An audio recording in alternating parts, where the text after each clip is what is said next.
So today I'm going to be working on a Hayward propane heater HD 250. The assembly here I'm going to be doing is I'm going to be replacing this heat exchanger. I got this one from Sunplay Pools and Spas Superstore online, and I got it for about just right under $700 delivered. It looks like it's come in good shape, and we're going to install that.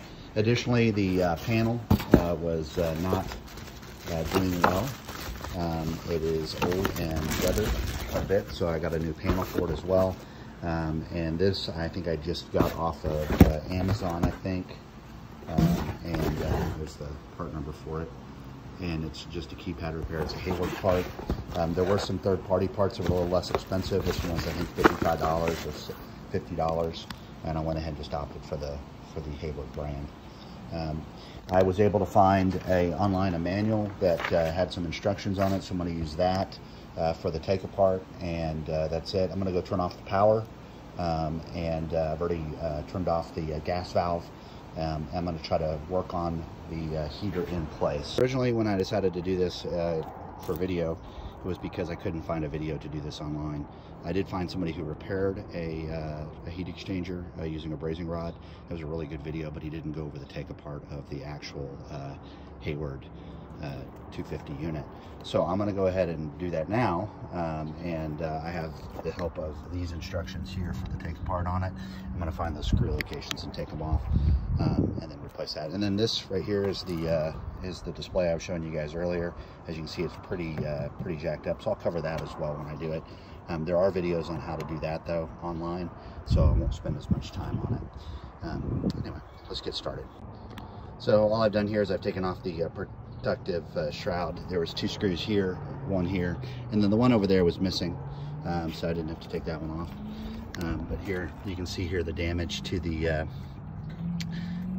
actual header is pretty significant there. So it busted that pipe right open, and that was due to freezing damage. So here's where I'm at right now. Just to kind of go over a recap. After I took off the first side panel over here, I just repeated that process on this side, same exact screws as that side, and then took this top part off to remove these screws here all the way around, and then that comes off, and then there's 4 screws that hold this on the sides, and those come off, and then that whole part lifts up. Those screws are located here, here, and here. So that's how that works.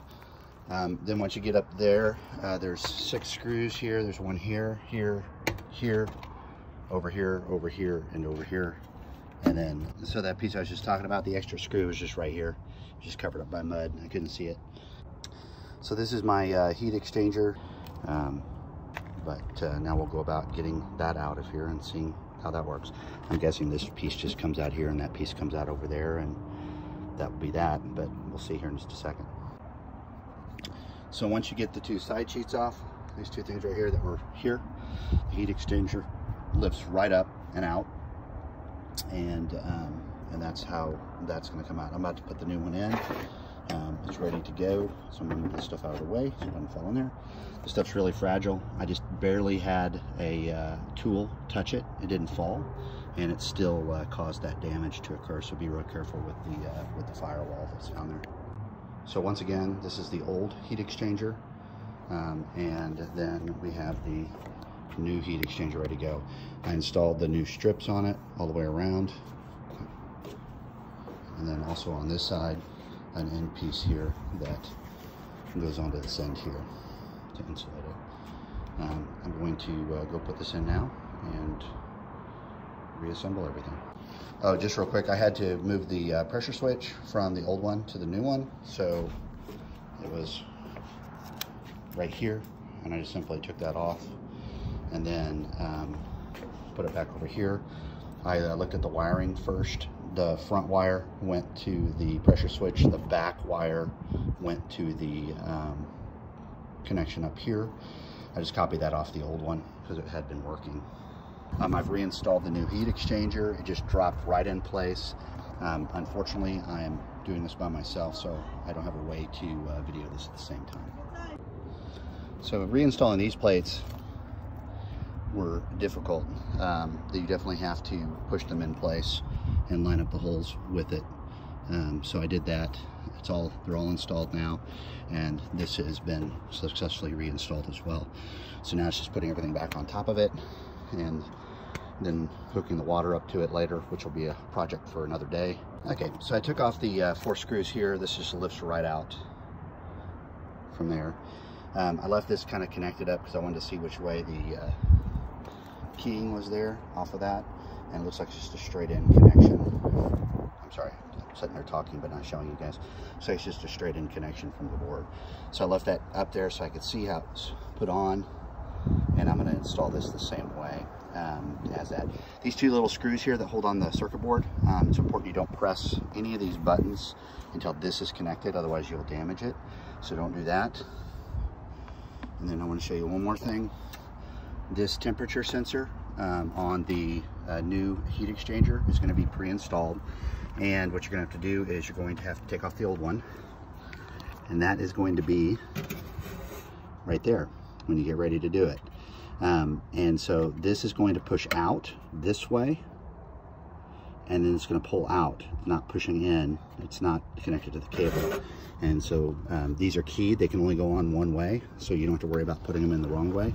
Just make sure you get it through the gasket. It should be here. And then once you get it through that gasket, you're going to feed it back, and it's simply just going to get it in there right quick. It's just going to plug right in like that, and it only goes in one way, so you don't have to worry about it. And just take your excess at that point and feed it into the area here. And you can coil that up, and you go on. I'm just going to pull it down. There's lots of room inside of here that has nothing that's moving or anything like that. And that's what that is. When you do take these screws off the back, by the way, just be careful. I dropped one down in here. I was able to get it, no problem, just by sticking my hand in there and fishing it out. But definitely not anything you need to create extra work for yourself. So everything went back on exactly like it came off. No tricks there at all. I had the plate back on that was taken off by the repair guy last time. There's some new gaskets that came for this area and the kit that I got, so I'll use those. And actually the 2 pages I printed out of the manual that showed how to take this apart was included with the heat exchanger in the bag with the heat seal stuff that I had to put on. So definitely you'll want to use those, and make sure that these gaskets and everything are back the way they're supposed to be. But I cleaned everything out. I've installed the new panel. I've put in the new heat exchanger. If you like my videos, please like and subscribe. I've got a upcoming video for how to build a CNC lathe. I'm still working on that project, so as soon as it's done, I will get that uploaded. And then I'm also going to be taking on building a CNC plasma cutter as well. And also going to be doing a backup generator for the house and showing how to do that to the main panel with an interlock. Anyway, got some pool automation coming up as well.